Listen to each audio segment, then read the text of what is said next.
हरे कृष्णा। जगत गुरु शिल प्रभुपाद महाराज की जय। परम पूज्य लोकनाथ स्वामी महाराज की जय। निताय गौर प्रेमानंदे। हरि हरि बोल।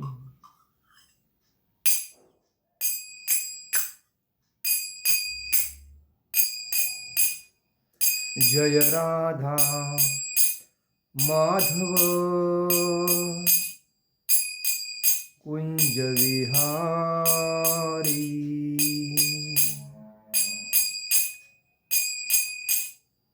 जय राधा माधव कुंज विहारी।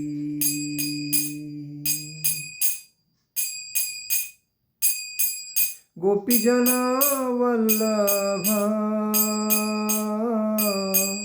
गिरिवरधारी।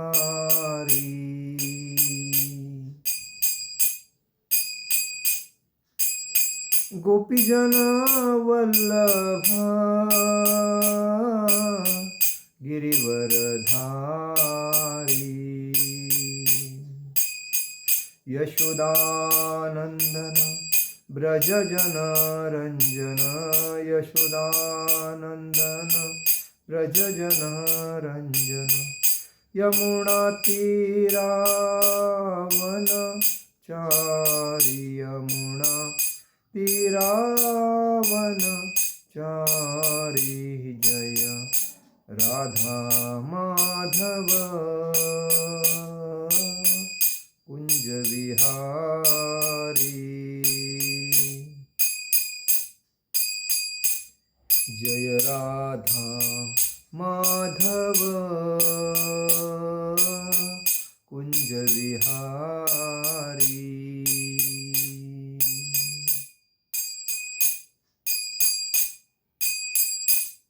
हरे कृष्णा कृष्णा कृष्णा हरे हरे। हरे राम राम राम हरे हरे। हरे कृष्णा कृष्णा कृष्णा हरे हरे। हरे राम राम राम हरे हरे। हरे कृष्णा कृष्णा कृष्णा हरे हरे। हरे राम राम राम हरे हरे। जय ओम विष्णुपाद परमहंस परिव्राजकाचार्य अष्टोत्तर शताभय चरणारविंद भक्ति वेदांत स्वामी शिल प्रभुपाद महाराज की जय। जय ओम विष्णुपाद परमहंस परिव्राजकाचार्य अष्टोत्तर शतशिला भक्ति सिद्धांत सरस्वती ठाकुर शिल प्रभुपाद महाराज की जय। जय ओम विष्णुपाद परमहंस परिव्राजकाचार्य अष्टोत्तर शतशिला गौर किशोर बाबाजी महाराज की जय। जय ओम विष्णुपाद परमहंस परिव्राजकाचार्य अष्टोत्तर शतशिला भक्ति विनोद ठाकुर शिल प्रभुपाद महाराज की जय। जय ओम विष्णुपाद परमहंस परिव्राजकाचार्य अष्टोत्तर शतशिला जगन्नाथ जी बाबाजी महाराज शिल प्रभुपाद महाराज की जय। श्री रूप सनातन भट्ट रघुनाथ श्री जीव गोपाल भट्ट दास रघुनाथ छठ गोस्वामी शिल प्रभुपाद महाराज की जय। अनंत कोटि वैष्णव वृंद की जय। नामाचार्य शिल हरिदास ठाकुर की जय। प्रेम से कहो श्री कृष्ण चैतन्य प्रभु नित्यानंद श्री अद्वैत गदाधर शिवासादि गौर भक्त वृंद की जय। श्री राधा कृष्ण गोप गोपीनाथ श्याम कुंड राधा कुंड गिरि गोवर्धन की जय। मथुरा वृंदावन धाम की जय। मायापुर नवदीप धाम की जय। द्वारका धाम की जय। अयोध्या धाम की जय। बद्रीनाथ धाम की जय। जगन्नाथपुरी धाम की जय। रामेश्वरम धाम की जय। गंगा माई की जय। यमुना माई की जय। तुलसी महारानी की जय। भक्ति देवी की जय। हरिनाम संकीर्तन की जय। समवेद भक्त वृंद की जय। समवेद भक्त वृंद की जय। समवेद भक्त वृंद की जय। All glories to assembled devotee, all glories to assembled devotee, all glories to assembled devotee। Shri Shri गुरु गौरांग की जय। निताय गौर प्रेमानंदे। हरि हरि बोल। ओम नमो भगवते वासुदेवाय। ओम ओम नमो भगवते वासुदेवाय। ओम नमो भगवते वासुदेवाय। नारायणं नमस्कृत्यं नरो चैव नरोत्तमं देवी सरस्वती व्यासं ततो दयो विदिरये। नष्टप्रायेषु भद्रेषु नित्यं भागवत सेवदां भगवती उत्तम श्लोके भक्ति भवती नैष्टिकी। कृष्णाय वासुदेवाय देवकी नंदनाय च नंदगोपकुमाराय गोविंदाय नमो नमः। आप सभी का आज के भगवद गीता के लेक्चर में हार्दिक स्वागत। आज हम लोग शुरुआत करते हैं भगवद गीता के 4थे अध्याय पे 14वें श्लोक पे आज चर्चा करेंगे। नमा कर्माणि लिम्पन्ति न मे कर्मफले स्पृहाम् इति मायोऽभिजानाति कर्मभिर्न स बन्धते। नमा कर्माणि लिम्पन्ति न मे कर्मफले स्पृहाम् इति मायोऽभिजानाति कर्मभिर्न स बन्धते। नमा कर्माणि लिम्पन्ति न मे कर्मफले स्पृहा इति मायोऽभिजानाति कर्मभिर्न स बन्धते। न म्हणजे कभी नहीं, माम म्हणजे मुझको, कर्माणि म्हणजे सभी प्रकार के कर्म, लिम्पन्ति प्रभावित करते हैं, न म्हणजे नहीं, मैं म्हणजे मेरी, कर्म फले म्हणजे सकाम कर्म से, स्पृहा महत्वाकांक्षा, इति म्हणजे इस प्रकार, माम म्हणजे मुझको, यह म्हणजे जो, अभिजानाति जानता है, कर्म भी, ऐसे कर्म के फल से, न म्हणजे कभी नहीं, स म्हणजे वह, बंधते म्हणजे बांध पाता है। अनुवाद, मुझ पर किसी कर्म का प्रभाव नहीं पड़ता, नहीं मैं कर्मफल की कामना करता हूं। जो मेरे संबंध में इस सत्य को जानता है वह भी कर्मों के फल के पास में नहीं बनता। तात्पर्य में शिल प्रभुपाद जी लिखते हैं, शिल प्रभुपाद महाराज की जय। जिस प्रकार इस भौतिक जगत में संविधान के नियम हैं जो यह बताते हैं कि राजा न तो दंडनीय है न ही किसी राजनियमों के अधीन रहता है, उसी तरह यद्यपि भगवान इस भौतिक जगत के दृष्टा है किंतु वे भौतिक जगत के कार्यों से प्रभावित नहीं होते। सृष्टि करने पर भी वे इससे पृथक रहते हैं, जबकि जीवात्माएं भौतिक कार्यकलापों के सकाम कर्मफलों में बंधी रहती है, क्योंकि उनमें प्राकृतिक साधनों पर प्रभुत्व दिखाने की प्रवृत्ति रहती है। किसी संस्थान का स्वामी कर्मचारियों के अच्छे बुरे कार्यों के लिए उत्तरदायी नहीं है, कर्मचारी इसके लिए स्वयं उत्तरदायी है। कर्मचारी इसके लिए स्वयं उत्तरदायी होते हैं। जीवात्माएं अपने अपने इंद्रिय तृप्ति कार्यों में लगी रहती है, किंतु ये कार्य भगवान द्वारा निर्दिष्ट नहीं होते। इंद्रिय तृप्ति की उत्तरोत्तर उन्नति के लिए जीवात्माएं इस संसार के कलम में प्रवृत्त है और मृत्यु के बाद स्वर्ग सुख की कामना करती रहती है। स्वयं में पूर्ण होने के कारण भगवान को तथाकथित स्वर्ग सुख का कोई आकर्षण नहीं रहता। स्वर्ग के देवता उनके द्वारा नियुक्त सेवक है। स्वामी कभी भी कर्मचारियों का सानिम्न स्तरीय सुख नहीं चाहता, वह भौतिक क्रिया प्रतिक्रिया से पृथक रहता है। उदाहरणार्थ, पृथ्वी पर उगने वाली विभिन्न वनस्पतियों के उगने के लिए वर्षा उत्तरदायी नहीं है।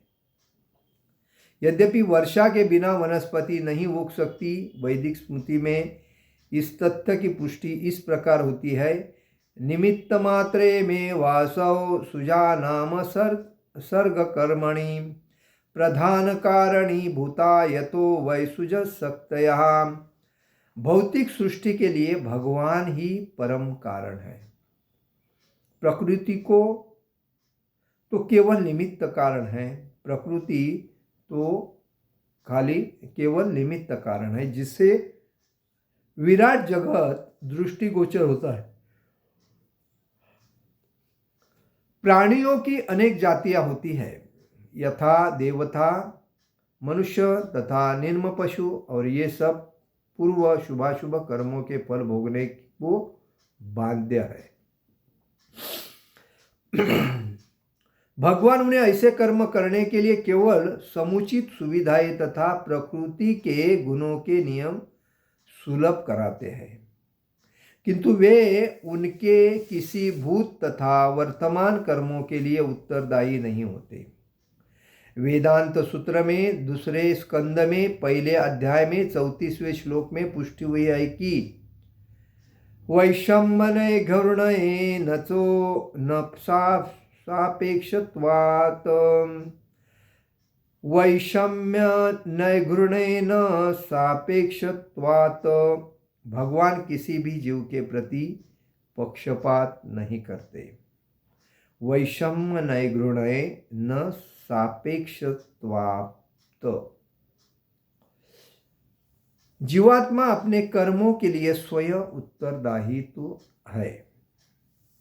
भगवान उसे प्रकृति अर्थात बहिरंगा शक्ति के माध्यम से केवल सुविधा प्रदान करने वाले हैं।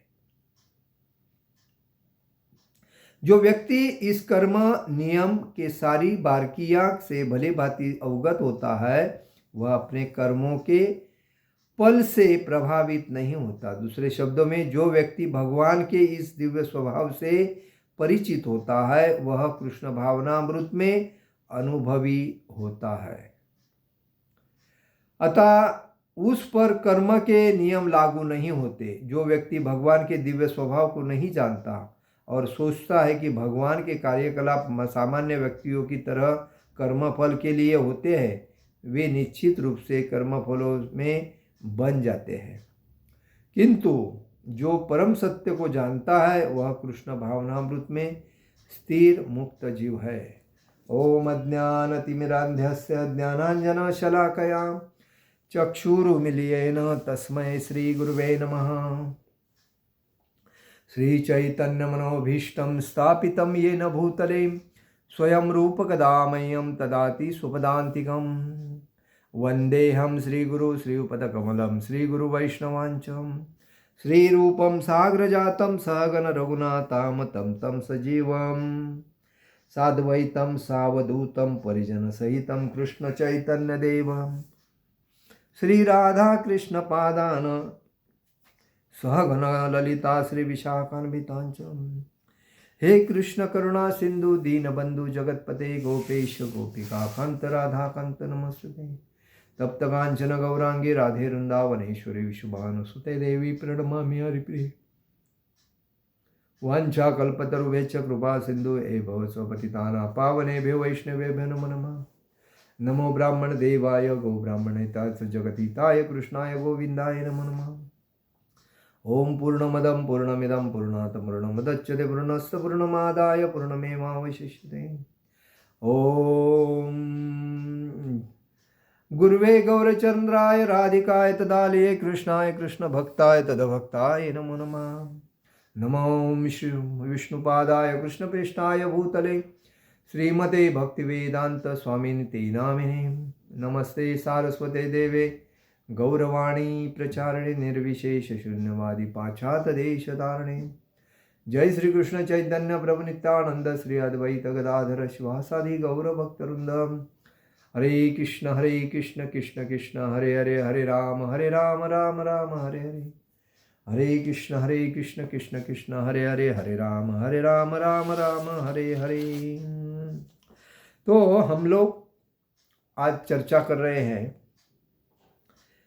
न मा कर्माणि निम्पत्ति न मे कर्म फले स्पृहा इति मायो भिजानाति कर्मभिर्न न बंधते। भगवान कहते हैं मुझ पर किसी कर्म का प्रभाव नहीं पड़ता।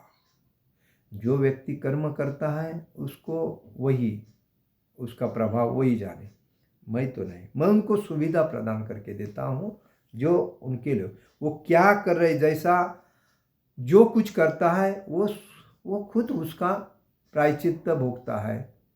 अच्छा करता है तो अच्छा मिलता है, बुरा करता है तो बुरा मिलता है।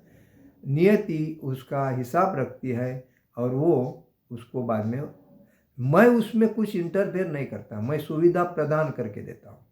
जैसी सुविधा दी है, आप क्या करना चाहते हैं वो आप करो, उसका फायदा भी आप भोगोगे, नुकसान भी आप भोगोगे, मैं करके दिया हूँ, ये बात है। नहीं मैं कर्म फल की कामना करता हूँ, न मैं कोई, आपने कर्म किया है तो आपका फायदा होगा तो मुझे फायदा होगा, कुछ नहीं। जो मेरे संबंध में इस सत्य को जानता है वह भी कर्मों के फल से पास में नहीं बंधा। तो ये जब सब कुछ जानता है जो भक्त, वो कोई कर्म बंधन में नहीं फंसता। जिस प्रकार इस भौतिक जगत में संविधान के नियम हैं जो यह बताते हैं कि राजा न तो दंडनीय है न ही किसी राजनियमों के अधीन रहता है, उसी तरह भगवान इस भौतिक जगत के दृष्टा है। देश चलाने के लिए एक संविधान, नियमों का एक खजाना होता है, नियम होते हैं सबके लिए। उसने ये किया तो ये नियम है, उसने ये गलत किया तो ये नियम है, मतलब चोरी किया तो ये है, बलात्कार किया तो ये है, किसी की सेवा किया तो उसको पारितोषिक के लिए ये है, ऐसा अलग अलग जो नियम है। तो ये संविधान को उसका कोई फर्क नहीं पड़ता है। जो व्यक्ति जैसा करता है उस बेसिस पे, जिसने चोरी किए तो संविधान थोड़ा बोलता है चोरी मत करो, संविधान में नियम बना के रखे हैं। चोरी के करने वाले को क्या दंड है, वो संविधान का दंड उसको लागू पड़ेगा। बलात्कार किया तो बलात्कार करने वाले ने ऐसा नहीं बोला कि बलात्कार क्यों किया, अभी बलात्कार उसने किया है तो उसको बलात्कारित का जो नियम का पनिशमेंट है, दंड है, उसको भोगना पड़ेगा। दूसरी बात, घर के नियम अलग है, जमीन के नियम अलग है, अलग अलग, तो उस बेसिस पे उस नियम का लागू होना है, ये बात है। तो संविधान का मतलब है नियमों का खजाना बना के रखा है, जो जैसा करेगा उसके बेसिस पे। किसी ने पुण्य काम किया है, समाज की सेवा की है, समाज को उन्नति लाने का काम किया है, तो उसको संविधान के नियमों के अनुसार उसको पारितोषिक दिया जाता है, उसके नाम का कॉइन बनाया जाता है, उसके नाम का रोड को नाम दिया जाता है। तो ये होता है, जो अच्छा करेगा उसको अच्छा है, बुरा करेगा उसको बुरा है। तो ये है। तो इसीलिए राजा, जो राज्य का जो अधिकारी है, मतलब राष्ट्रपति है, पंतप्रधान है, इनको कौन क्या कर रहा है उससे उनको कुछ फर्क नहीं पड़ता है। जो करता है उसको भरता है, वो नियमों का, वो तो नियमों के अनुसार चल रहे हैं। जो लोगों की सुविधा के लिए हमें क्या क्या करना चाहिए वो तो करते हैं। तो वो हिसाब से जनता की सुविधा उनके लिए सर्वतोपर है और वो हिसाब से वो करते हैं। तो इसीलिए बोलते हैं नहीं किसी राजनियमों के अधीन रहता है ना उसी। भगवान इस भौतिक जगत के दृष्टा है। भगवान ये पूरे अनंत कोटि ब्रह्मांड नायक भगवान है, ब्रह्मांडों के नायक, और उनके मतलब भौतिक जगत के, ये पूरी ब्रह्मांड के वो मुख्य है, दृष्टा है, पालन करने वाले हैं, संभालने वाले हैं, और मतलब तारना, संभालना और नाश करना, ये तीनों हाथ उनके हाथ में है। तो सृष्टि, किंतु वे भौतिक जगत के कार्यों से प्रभावित नहीं होती। भौतिक जगत का जो कार्य कोई करता है उससे उनको कोई फर्क नहीं पड़ता है, ना फायदा होता। हाँ, धर्म की जब हानि होती है, धर्म का और साधु संतों का, जब साधु संतों को जब किसी ने, असुरों ने तकलीफ दिया है और धर्म में अधिक ही, जैसा कि कलयुग में जो आगे जाके होने वाला है कि लूट मार, रे बलात्कार लूटमार कोई किसको नहीं मानेगा। ये कली का प्रभाव है, क्योंकि कलयुग में अभी देखो लूटमार चलते हैं। रेलवे में जाते हैं तो पॉकेट मारते हैं, बस में जाते हैं तो चैन खींचते हैं, बाइक से जाते हैं तो चैन पिक पॉकेट और चैन खींचते हैं। अभी से चालू है। तो अभी ये परिस्थिति है, तो आगे जाके क्या होगा? हर घर में ना संस्कार रहेंगे, ना संस्कृति रहेगी, ना भगवान के बारे में कुछ जानकारी रहेगी, आध्यात्मिकता रहेगी, ना कौन किसके ऊपर विचार अच्छे रहेंगे किसी के, ना आचरण अच्छा रहेगा। तो मतलब आचार विचार सदाचार क्या रहेगा, मतलब उनका वागणूक क्या रहेगा।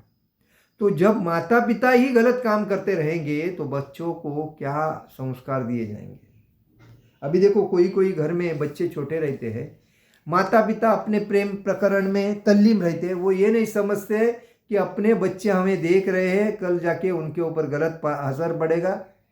इनको लगता है कि हमारा बच्चा अभी नादान है, उसको कुछ जानकारी नहीं है। बच्चे क्या होते हैं, जो गलत चीज़ है ना तुरंत पकड़ते हैं, और अच्छे चीज़ जो होते हैं ना उनके सामने नहीं आते हैं। तो जो बच्चे का माइंड एकदम फ्रेश रहता है, जैसा शुद्ध पानी रहता है, उसमें कुछ अगर गिरा तो दिखता है पानी में गंदा है, तो वैसा ही शुद्ध उनका मन रहता है बच्चों का।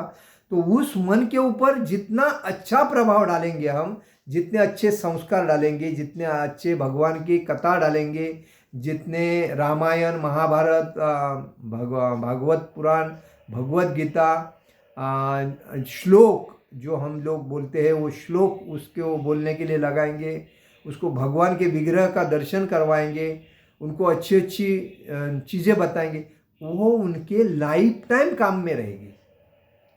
लेकिन हम क्या करते हैं, गलत चीज़ मोबाइल देते हैं। मोबाइल में कार्टून देते हैं और कार्टून में उसको बोलते हैं ये देखो ये तो इसको इससे खेलते रहना।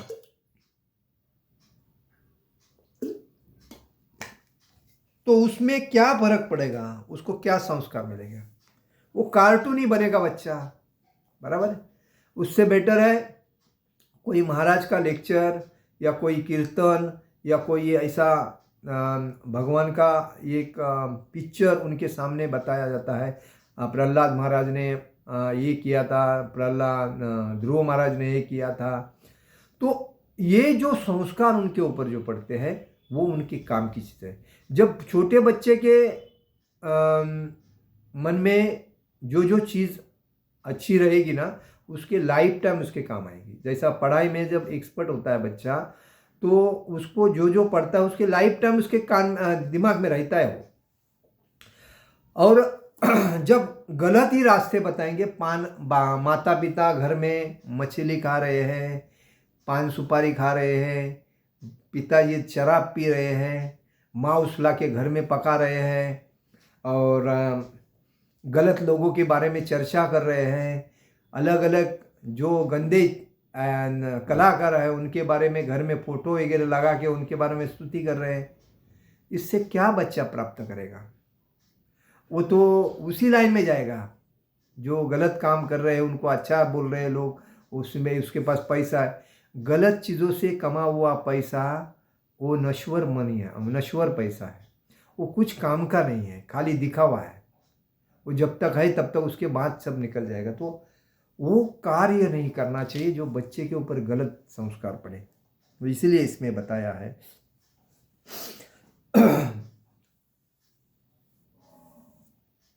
सृष्टि करने पर भी वे इसे पृथक रहते हैं, जबकि जीवात्माएं भौतिक कार्यकलापों के सकाम कर्मों फलों में बंधी रहती है।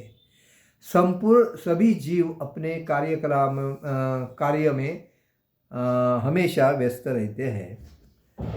तो उनमें प्राकृतिक साधना पर प्रभुत्व दिखाने की प्रवृत्ति रहती है। किसी संस्था का स्वामी कर्मचारियों के अच्छे बुरे कार्यों के लिए उत्तरदायी नहीं रहता है, कर्मचारी इसके लिए स्वयं उत्तरदायी होते हैं। कोई संस्था में अगर कार्य अच्छा करता है तो उस व्यक्ति को ही उसका ये मिलता है, प्रतिष्ठा मिलती है, वह उसने ये कार्य अच्छा किया। कोई संस्था में कोई कार्य गलत किया तो उसको, अभी राजकीय पार्टी में बहुत से लोग मंत्री देते हैं, मंत्री पद देते हैं, अधिकारी पद देते हैं, बोलते हैं आदमी अच्छा है दे दो, चलो देखते हैं। अभी जो उसका मुख्य होता है वो उसको कार्य संभालता, कार्यभार देता है, बस तुम ये पद संभाल के समाज की सेवा करो, जनता की सेवा करो, जनता में तुम्हारा स्थान बनाओ, एक स्थान जो कि अभी वो स्थान बनाने के उद्देश्य से अपने खुद का परिवार अमीर कैसा बनेगा, खुद के कार प्रॉपर्टी ज़्यादा कैसी होएगी, इसके ऊपर अगर ध्यान देके अगर कमाता रहेगा तो उसका असर उसके पार्टी के मुख्य जो रहता है उसके ऊपर जाता नहीं, क्योंकि उसको अच्छा व्यक्ति बल्कि उसको एक जवाबदारी दिया, लेकिन ये तो चोर निकला, ये तो अपना ही भर रहा है, अपना खुद का मित्र का हितचिंतक का भर रहा है, समाज का कोई ख्याल नहीं कर रहा है। तो वो उससे क्या होता है, पार्टी बदनाम हो जाती है, पार्टी बदनाम हो जाती है कि इस पार्टी में ऐसे ऐसे लोग भरे पड़े हैं, नाम किसका बदनाम हो गया, बराबर है। लेकिन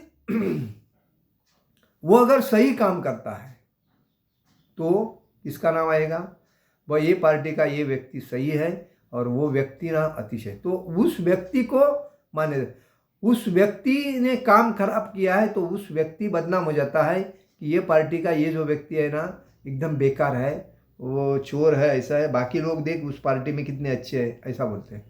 लेकिन जब वो चोर होता है तो जब अच्छा रहता है तो बोलते हैं अरे ये जो मुख्यमंत्री है ना इस पार्टी में सही है, उसने देख कितनी सुविधा मस्त किया, मतलब बनाए हैं, आज लोग उसका नाम ही लेते हैं। यही मुख्यमंत्री ना हमेशा रहेगा ना चलेगा, बेचारे का बुढ़ापा भी इसमें आएगा चलेगा, क्योंकि इसने समाज के लिए बहुत कुछ किया, ऐसा बोला जाता है।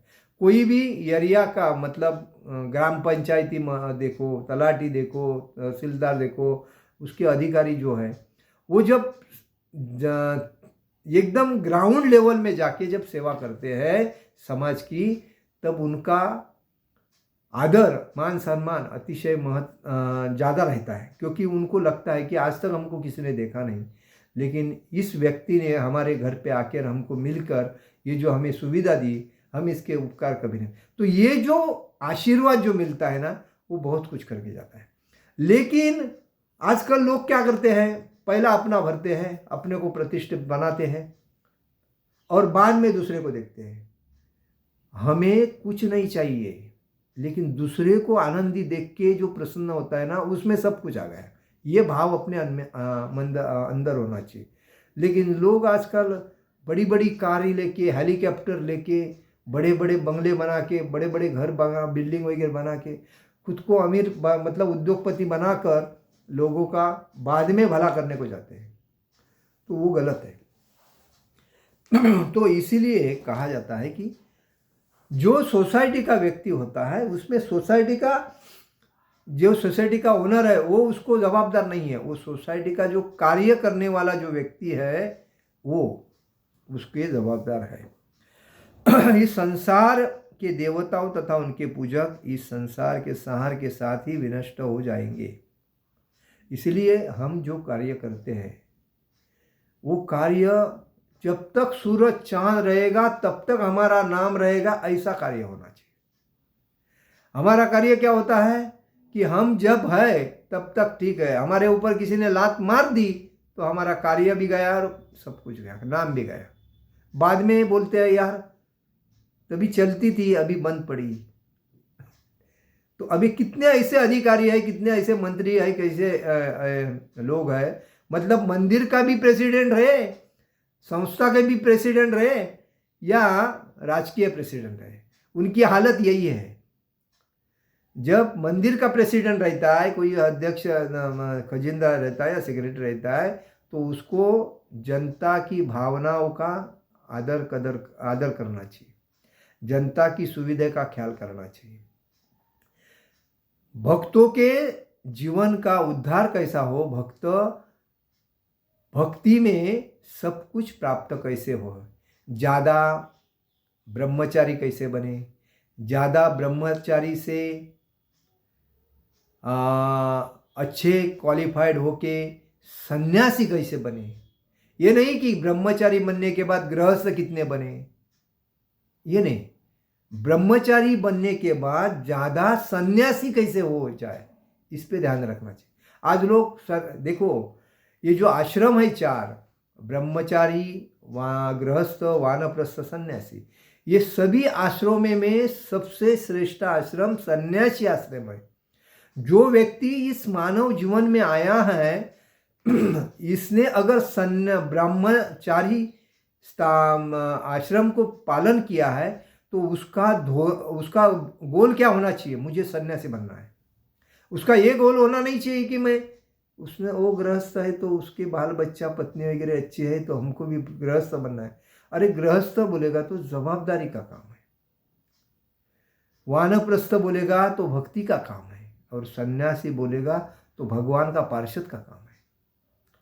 तो हम जवाबदारी के काम में पड़ के हम हमारे भक्ति का पतन क्यों करके।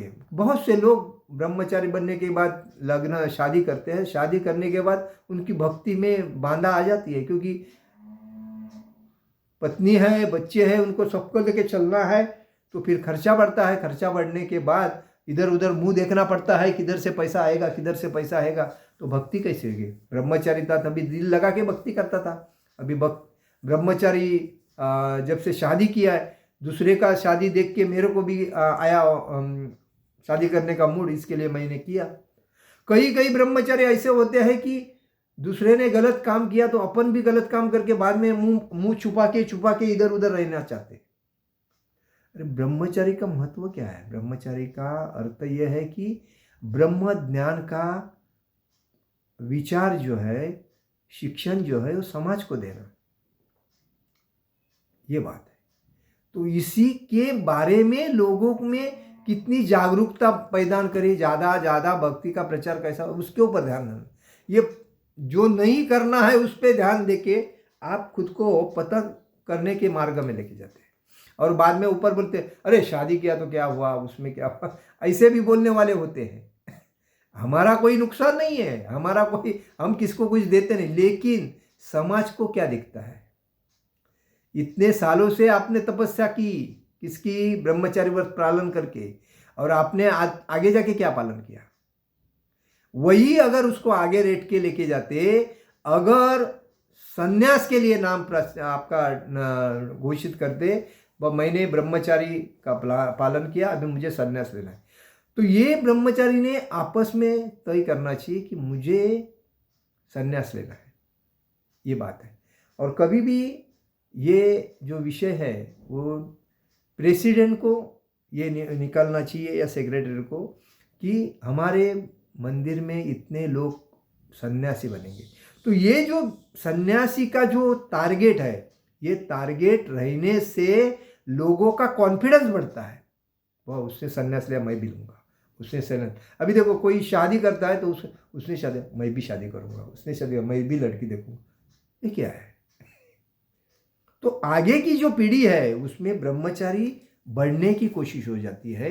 कभी जब सामने वाले अभी के जो ब्रह्मचारी होते हैं वो कॉन्फिडेंसली बोलते हैं ब्रह्मचारी व्रत का हम कठोरता से पालन कर रहे हैं, अभी हमें सन्यास लेना है, और उनको सन्यास भी देके तुरंत भक्ति के प्रचार के लिए भेजना चाहिए।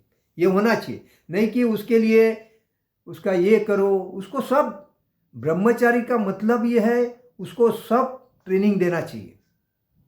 ब्रह्मचारी के बाद सन्यासी का जो ट्रेनिंग है उसको देना चाहिए। उसको जब वो टैलेंटेड दिख रहा है ब्रह्मचारी का सन्यासी बनने के लिए तो उसको वो देना चाहिए। तो उस बेसिस पे आज 10 सन्यासी हो गए, 20 सन्यासी हो गए, चल। प्रभुपाद ने क्या किया था, प्रभुपाद ने जैसा लोगों को बताया, जो उनको लगने लगे वो बताने लगे कि हमें सन्यास लेना है, क्योंकि सन्यास मानव जीवन का सबसे श्रेष्ठ आश्रम है, और इससे बढ़कर कोई नहीं, क्योंकि वो भगवान का पार्षद बनता है।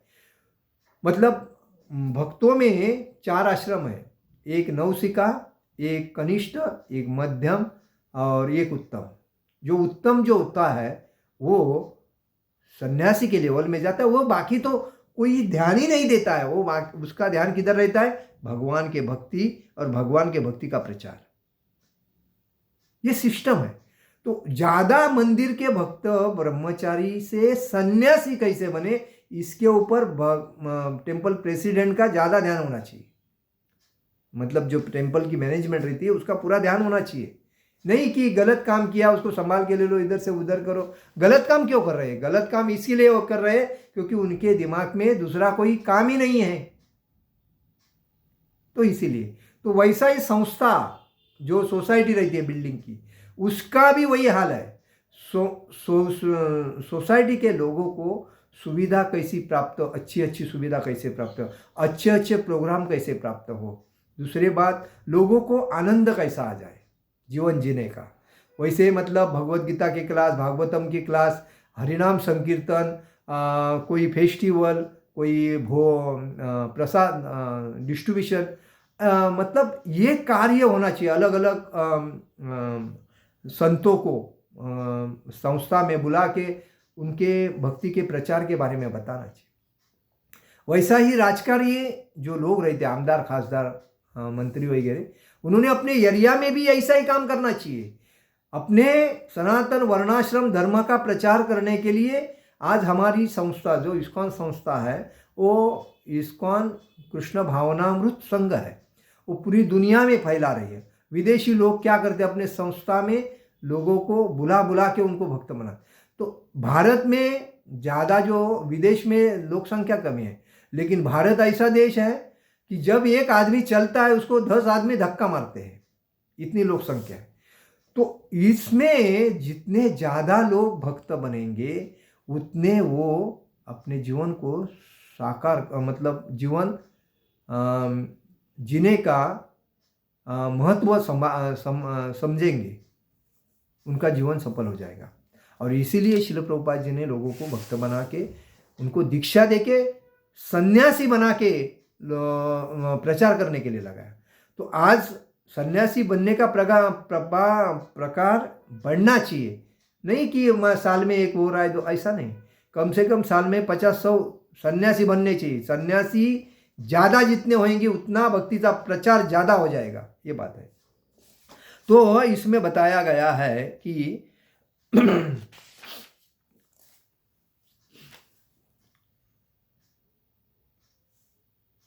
मृत्यु के बाद स्वर्ग सुख की कामना करती रहती है। इंद्रिय तृप्ति की उत्तरोत्तर उन्नति के लिए जीवात्माएं इस संसार में कर्म में प्रवृत्त रहते हैं। हर आदमी वही बात कर रहा है, सुबह से लेकर शाम तक आहार निद्रा भय, जैसा जानवर करता वैसा ही है। लेकिन उससे आगे क्या, इसके बारे में सोचता नहीं। सब इंद्रिय तृप्ति के लिए। इंद्रिय तृप्ति क्या है? सब कुछ मिलने के बाद भी आदमी का मन शांति नहीं हो रहा है, तो इसका फायदा ही क्या है? तो इसे हमें रोकना पड़ेगा। इसलिए प्रभुपाद जी बोलते हैं साधी राहनीमान उच्च विचार सरणी।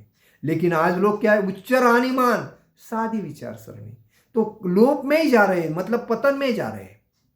जिसका साधी राहनीमान है, जो भी मिलता है, नहीं मेरे को नहीं, बस इतना है, जितना यूज होने वाला है उतना मिलेगा ना, बहुत हो गया, बाकी नहीं चाहिए मेरे को। और विचार उच्च होने चाहिए, तभी वो आदमी की डेवलपमेंट होती है। तो इसमें बताया गया है, स्वयं लोग स्वर्ग में जाते हैं, स्वयं में पूर्ण होने के कारण भगवान को तथाकथित स्वर्ग सुख का कोई आकर्षण नहीं रहता। स्वर्ग के देवता अनेक द्वारा नियुक्त सेवक के है। स्वामी कभी भी कर्मचारियों का निम्न स्तरीय सुख नहीं चाहता। हमेशा जब स्वामी रहते हैं वो अपने भक्त का भवितव्य ही चाहता है। जैसा पिता अपने बच्चों को उन्नति करने वाला चाहता है। मतलब समाज में देखो, हर व्यक्ति आगे जाएगा तो सबके पेट में एक दूसरे के दर्द होता है, क्योंकि अपने पीछे वाला आदमी हमारे से आगे नहीं जाना चाहिए, समाज की विचार सरणी है।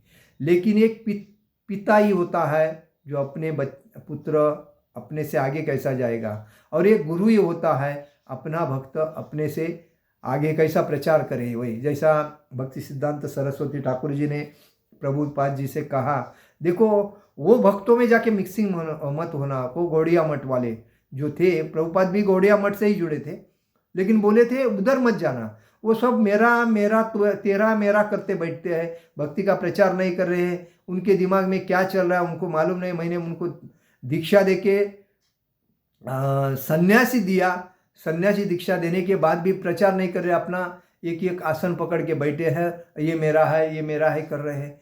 तो ऐसे में भक्ति का प्रचार नहीं होएगा। तो उससे बेटर आप जो टैलेंटेड हो तो आप भक्ति का प्रचार करने के लिए खुद के लिए कुछ नहीं करना चाहिए, समाज के लिए कुछ करना चाहिए, भक्तों के लिए कुछ करना चाहिए। भक्त ज़्यादा से ज़्यादा इस दुखालय से कैसे भागवत धाम जाएंगे उसके ऊपर ध्यान होना चाहिए। ये दुखालय है, दुखों का सागर है, इस सागर को पार करने के लिए एक नाम ही संकीर्तन है, और उस नाम को हर जगह पे, हर मोहल्ले में, हर घर में पहुंचना चाहिए। तभी चैतन्य महाप्रभु बोले थे, हरे नाम या जारो देखो तारे कहो कृष्ण उपदेश। जो मिलेगा जैसा मिलेगा उसको बोलो हरे कृष्ण मंत्र का जप करो। तो यही तारता है। तो इसीलिए जमीन का उदाहरण दिया है कि पृथ्वी पर उगने वाली विभिन्न वनस्पतियों के उगने के लिए वर्षा उत्तरदायी नहीं होती। कभी कभी देखो बारिश पड़ने से ही जमीन में पौधे उगते हैं, ऐसा हम सोचते हैं, लेकिन बारिश नहीं पड़ता है, फिर भी जमीन अपना जिधर नरमता होती है, जिधर पानी का प्रभाव मिलता है, तुरंत उग जाता है। ये तभी बताया कि वर्षा के बिना वनस्पति नहीं उग सकती है। वैदिक स्मृति से इस सत्य को पुष्टि है। तो निमित्त मात्र में वासव सुजानाम सर्ग कर्मणि प्रधान कारणी भूता यतो वै सुज शक्तया। भौतिक सृष्टि के लिए भगवान ही परम कारण है, क्योंकि कहीं कहीं पानी मिलने के बाद ही जमीन में घास उगता है या खेती अगर पानी नहीं मिलेगा तो उगेगा नहीं, इसलिए भगवान वर्षाव करते हैं। तो इसीलिए कहा भौतिक सृष्टि के लिए भगवान ही परम कारण है, क्योंकि भगवान ने सब कुछ दिया है, लाइट दी है, सूर्य प्रकाश दिया है, हवा दी है, बराबर है। वायुदेव ने हवा देते हैं, इंद्रदेव पानी देते हैं, और आकाश इतना है हमें संपूर्ण चंद्र सूर्य चंद्रमा हमें सब कुछ खेतीबाड़ी को उगाता है, मतलब शक्ति दे बनाने का कार्य करता है। तो ये सब कार्य भगवान के आदेश के ऊपर चलते हैं। तो इसलिए कहते हैं कि प्रकृति को केवल निमित्त कारण है जिससे विराट जगत दृष्टि गोचर होता है। प्रकृति ये जो है वो निमित्त है, लेकिन सब कुछ करते हैं भगवान।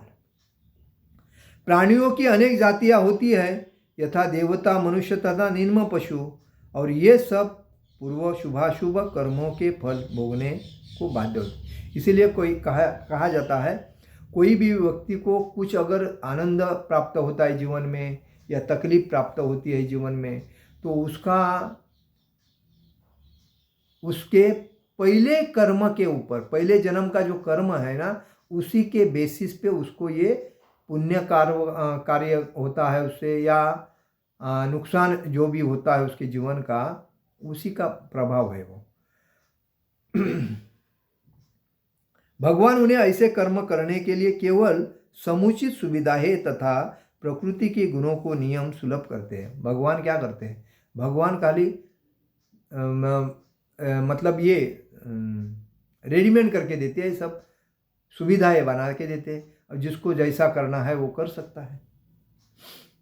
किंतु मतलब सुलभ नियम बना के देते, किंतु वे किसी के भूत तथा वर्तमान कर्मों के लिए उत्तरदायी नहीं रहते भगवान। इसलिए कहा जाता है कि वैषम निर्गुणेन सापेक्षत्वाम, भगवान किसी भी जीव के प्रति पक्षपात नहीं करते। वैषम्य गुणान्ने न सापेक्षत्वात् वहां वैषम्य नैगुण्य न सापेक्षपात। भगवान किसी के पास पक्षपात नहीं करते हैं।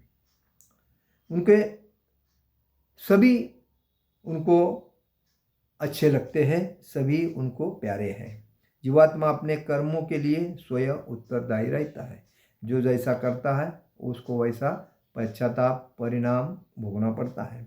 इसलिए कहते हैं जैसी करनी वैसी भरनी। जो जैसा करता है उसको वैसा प्रायश्चित्त मिलता है। भगवान उसे प्रकृति अर्थात बहिरंगा शक्ति के माध्यम से केवल सुविधा ही प्रदान करते हैं। भगवान सभी को बहिरंगा शक्ति मतलब माया, ये सुविधा ही देती है, लेकिन वो सुविधा का वापर कैसा करता है, गलत करता है, अच्छा करता है, उसका फल और नुकसान वो भोगता है। भगवान इसके लिए जवाबदार नहीं होते। जो व्यक्ति इस कर्म नियम की सारी बारकाई से भली भांति अवगत होता है वह अपने कर्मों के फल से प्रभावित नहीं होता। जिसको ये मालूम है मैं गलत कर रहा हूँ तो मुझे गलत फल भोगना पड़ेगा, मैं अगर अच्छा करूँ तो मुझे अच्छा फल भोगना पड़ेगा, ये जब होता है तो सबको मालूम होता है तो वो अपने कर्म से प्रभावित नहीं होते। जो व्यक्ति भगवान के इस दिव्य स्वभाव से परिचित होता है वह कृष्ण भावनामृत में अनुभवी होता है। ये सब जिस भक्त को जानकारी होती है अच्छे का फल अच्छा है, बुरे का फल बुरा है, हम अगर दूसरे का कीटक भी अगर मारते हैं तो हमको भी तकलीफ होने वाला है। तो ये जब भक्तों को जब जानकारी होती है तो ये भक्त अनुभवी होने की वजह से कृष्ण भावनामृत में ये अनुभवी होता है। कर्म के नियम लागू नहीं होते। जो व्यक्ति भगवान के दिव्य स्वभाव को नहीं जानता और सोचता है कि भगवान के कार्यकलाप सामान्य व्यक्तियों की तरह कर्मफल के लिए होते हैं तो वे निश्चित रूप से कर्मफलों में बन जाते हैं। जो परम सत्य को जानता है वही कृष्ण भावनामृत में स्थिर मुक्त जीव है। भगवान के नियम जो जानता है, कर्मफल में हम कर्म क्या कर रहे हैं, भगवान को कर्मफल का कितना हम फायदा करके दे रहे हैं, ये जब जानता है पूरा भगवान के लिए भक्ति में पूर्णतः स्वाधीन मतलब तल्लीन रहता है। वो कृष्ण भावनामृत में स्पष्ट बताया है कि ये परम सत्य को जानता है वही कृष्ण भावनामृत में स्थिर और मुक्त जीव होता है। तो हमें अपना जो कर्तव्य है, कर्म जो है वो भगवान के लिए करना चाहिए।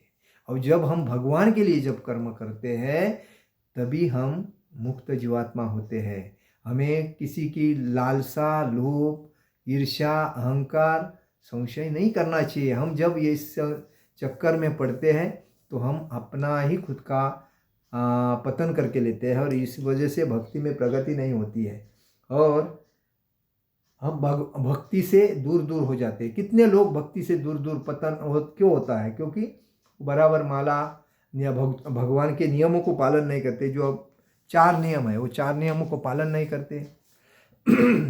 भगवान के भक्ति में उन्नति करना चाहिए। आज माला मैंने 16 किए तो कल 20 करना चाहिए। एक ही एक माला बढ़नी चाहिए या स्टेबल रखना चाहिए। उतने माल जब तक नहीं होते तब तक मैं कुछ नहीं करूँगा। ये खुद को बांध के लेना चाहिए, लेकिन बांध के लेता नहीं। वो अपने मर्जी से चलता है। मर्जी से चलने के वजह से उसको तकलीफ होता है और तकलीफ होने से वो भक्ति में प्रगति नहीं कर सकता और भक्ति में प्रगति नहीं होने से उसको बाद में मूढ़ाप हो जाता है। ऐसा लगता है अरे यार मैं इतनी भक्ति कर रहा हूँ, मेरे को कुछ यही नहीं हो रहा है। फायदे के लिए भक्ति नहीं की जाती है। भक्ति की जाती है जीवन जीने का आनंद प्राप्त करने के लिए और निगेटिविटी दूर करके भगवान के चरण में समर्पित होके जीवन को सफल करने के लिए भक्ति की जाती है। लेकिन जीवन को सफल अगर कोई इंद्रिय तृप्ति में करता है तो वो नरक के लिए उसका दरवाज़ा खुला है। अदरवाइज भक्त जो होता है वो भक्त हमेशा भगवान को समर्पित होने की वजह से भगवान को प्रसन्न करने के लिए वो हमेशा कार्य सेवा करता रहता है और वही वो भक्ति में सरस होके जीवन उसका सफल होता है। और इसीलिए हमें ये जानना चाहिए हरे कृष्णा कृष्ण कृष्ण हरे हरे, हरे राम राम राम हरे हरे। हरे कृष्ण महामंत्र की जय, भगवद गीता की जय। शिल प्रभुपाद महाराज की जय। निताय गौर प्रेमानंदे। हरि हरि बोल।